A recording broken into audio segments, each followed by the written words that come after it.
Hey guys, this is James from Man Tripping. We are here on Pride of America in Hawaii, somewhere between Kauai and Maui, Big Island.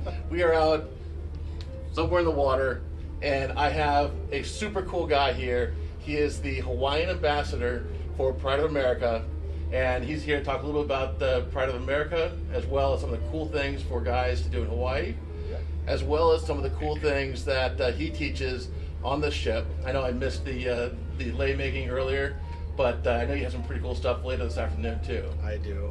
Right after this, we have a Olelo class, which is about language. I share with people the native tongue of Hawaii, which is Olelo Hawaii.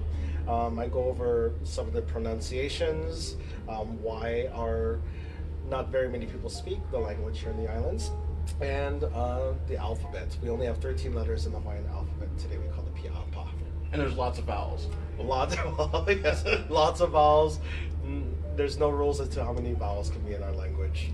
But it generally, I think it's a fun language to learn and to say once you get it. And I think I need to have a couple more cruises before I finally figure out how to pronounce even basic stuff like King Kamehameha. Mehameha. Mehameha. Yeah. See, there's the thing. I need a couple more cruises to learn how to speak the language. You'll get it. But you're here. So what are the other kind of cool things that guys can do to learn about Hawaiian culture while they're here? And what's your favorite? Well, guys, I do have crafting classes, and I know crafts but I do have 3 lei making classes in the crafting. Today we did what's called a Lauhala style ribbon weave, kind of similar to what I'm wearing right now. These leaves were once only, these leaves were used to create many different things, from hats to mats, even sails that took our canoes across the Pacific Ocean. A fun craft.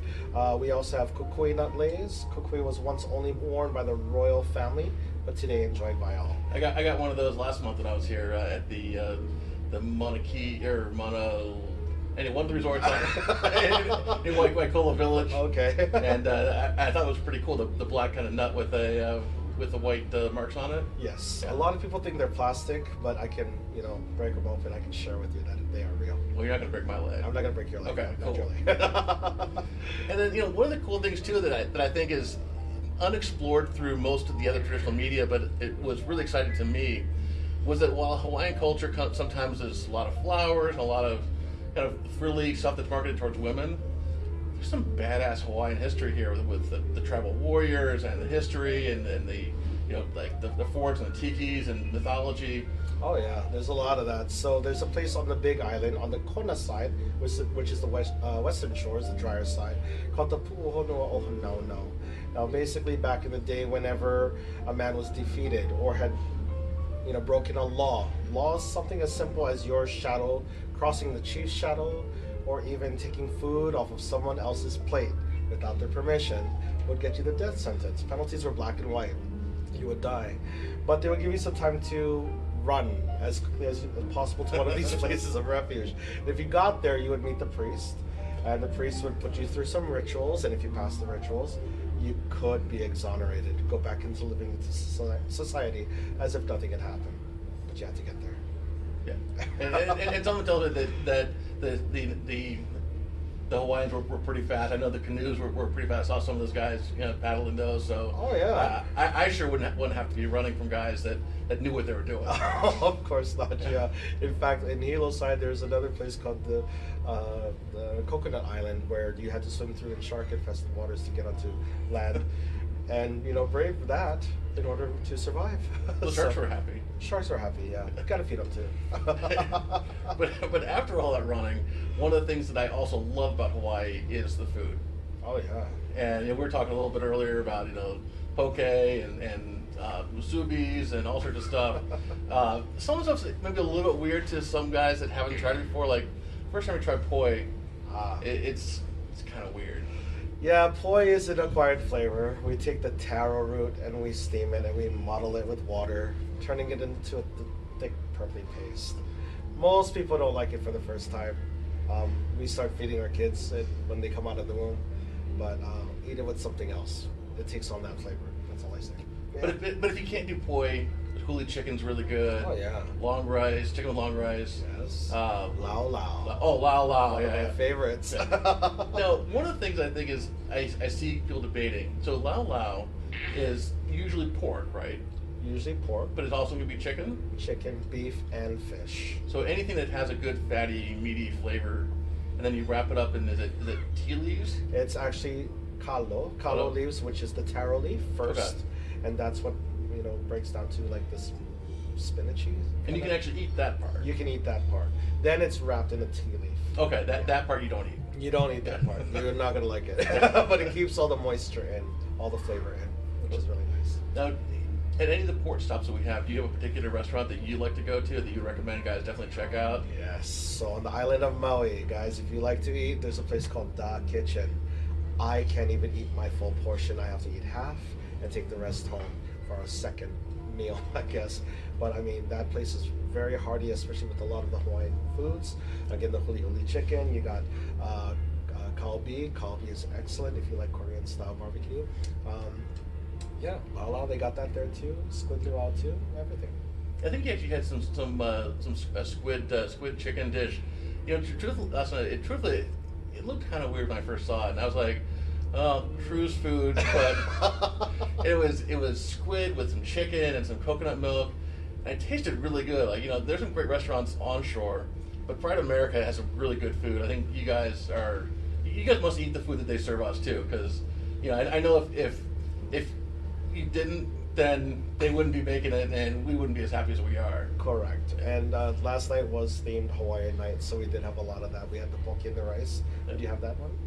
I didn't see. Okay, I saw the lomi salmon. That was dissected though, right? Yeah, it was weird because usually it's together, mixing with the tomatoes and other stuff. Right. And that's because people thought it was salsa. When they put it together, then they put it on their food, and it's not salsa. They didn't like it, so we had to show them what was in it. But yeah, it's usually what we call miku, which means it sits together and marinates, and so it has all that flavor. But it's And you had the Kahlua pork last night, Kahlua pork, yeah. which I shouldn't have done that. I played a little trick on somebody because they were like, "Oh, we have pork back in North Carolina," and North Carolina guy. I went to UNC Wilmington. I love North Carolina hogs, but guess what? It's not quite the same. No. And then I told her, "But does your pork have Kahlua in it?" Oh.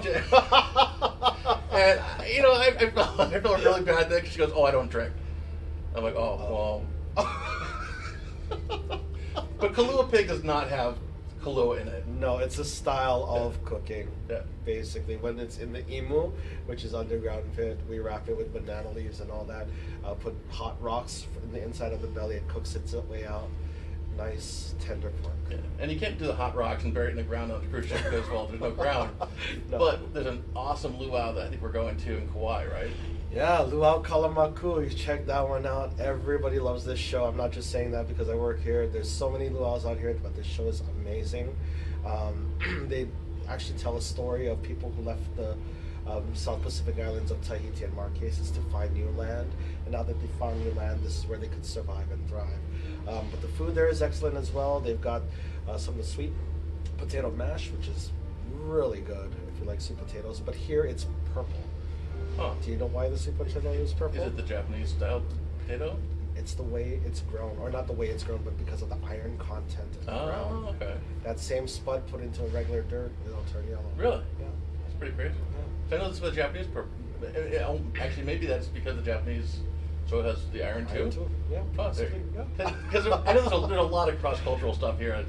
It's kind of there's just so much. Like the deeper I dig, the more I'm just amazed at Hawaiian history that we don't know. Yeah. Like 'cause I think a lot of Hawaiian history that most Americans probably watching this know is like Trader Vic's and Don the Beachcomber. By the way, I love Mai Tais. They're not Hawaiian. But the real Hawaiian culture, real Hawaiian food, real Hawaiian stuff is so great. And I really think the guys need to look at this not just as a romantic trip with their wives or partners, or not just a family trip, which it is also great for. But this would be a great guys trip too. I think so. You got the food, you got the warrior history, you got the golf, the fishing. I know there's places you can do like spear throwing and net fishing and scuba and snorkeling. That's one of my favorite pastimes too. Spearfish on my time off, obviously. Go out without a tank and catch a dinner. It's nice. I hear Chef loves it when you bring a big skipjack into the kitchen. Pretty much.